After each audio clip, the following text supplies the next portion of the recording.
से लड़ रहे हैं, इस तरह से पोस्ट घूम रहे हैं, क्या सच है? देखिए, अगर पोस्ट घूम रही है तो पर्सन भी कुछ होगा उसके अंदर सच्चाई इसमें।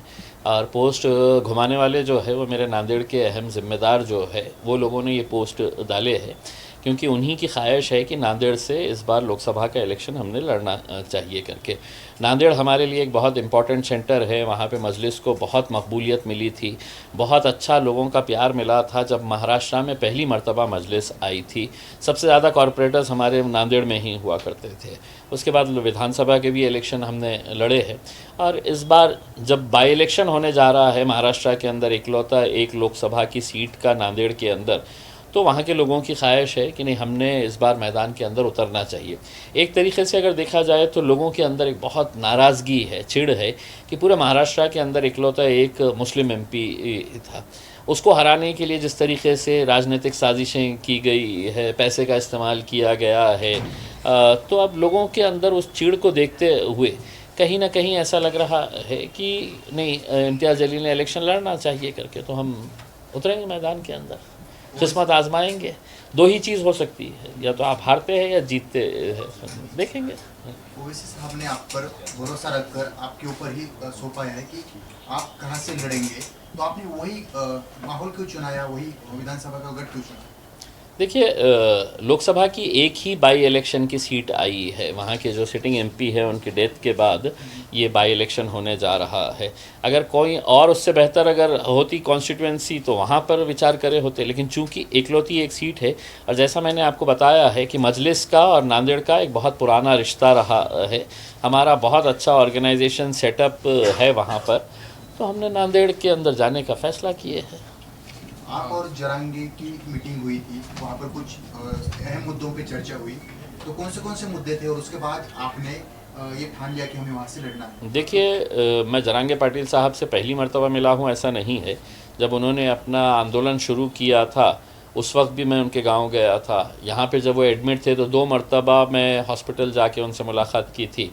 और इस बार यकीनन जब इलेक्शन के करीब अगर राजनीतिक पार्टी के लोग अगर एक दूसरे से मिलते हैं तो कोई मौसम के बारे में चर्चा नहीं करते हैं। नेचुरल है कि पॉलिटिकल उसके ऊपर ही चर्चा, और जो सोशल माहौल जो चल रहा है महाराष्ट्र के अंदर, इसी के बारे में चर्चा हुई होंगी इसमें, और हमने करे है।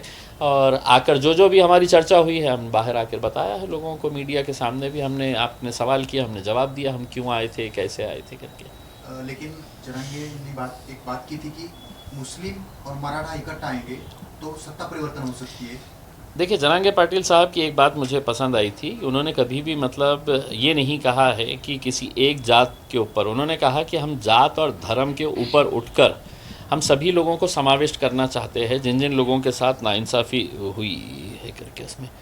और एक अच्छी बात यह है कि जैसा मैं जरांगे पाटिल साहब के बारे में यही कहूँगा कि देखिए, एक समाज, किसी एक मामूली सा आदमी, एक सादा सा आदमी गांव का उसके पीछे अगर जा रहा है तो कहीं ना कहीं उसकी जो प्रामाणिकता है अपने समाज के प्रति, इस वजह से पूरा समाज एक आवाज़ के ऊपर उठ के उसके पीछे जा रहा है। तो यकीनन अब हमारी भी सोच यही है कि जितने भी एस्टैब्लिश पॉलिटिकल पार्टीज़ और एस्टैब्लिश्ड नेता है महाराष्ट्र, लोग हैं तो उनका चेहरा भी नहीं देखना चाह रहे हैं इसमें।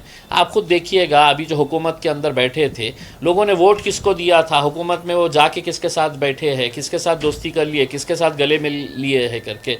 तो लोगों का विश्वास अब राजनीति के ऊपर से ही ख़त्म होता जा रहा है। तो उनको एक ऑल्टरनेट देने के लिए हम सोच रहे हैं क्यों ना एक नया एक समीकरण तैयार किया जाए करके। सिटी का क्या माहौल है, क्योंकि अपने यहाँ पर जो जो कैंडिडेट्स है, एमआईएम की ताकत यहाँ पर अच्छी है, उसके बाद कहाँ पर कौन सा उम्मीदवार देंगे, इस तरह से क्या? चलिए, शुक्र है आपने माना तो सही है कि एमआईएम की ताकत यहाँ पर अच्छी है। अच्छी ही नहीं है, बहुत अच्छी है यहाँ पे, और हम पूरी मजबूती के साथ लड़ेंगे जहाँ जहाँ पर भी लड़ना है। हमने बहुत पहले अपना प्रस्ताव महाविकास आघाड़ी को दिया था, अभी तक उनके पास से कोई बात नहीं आई है।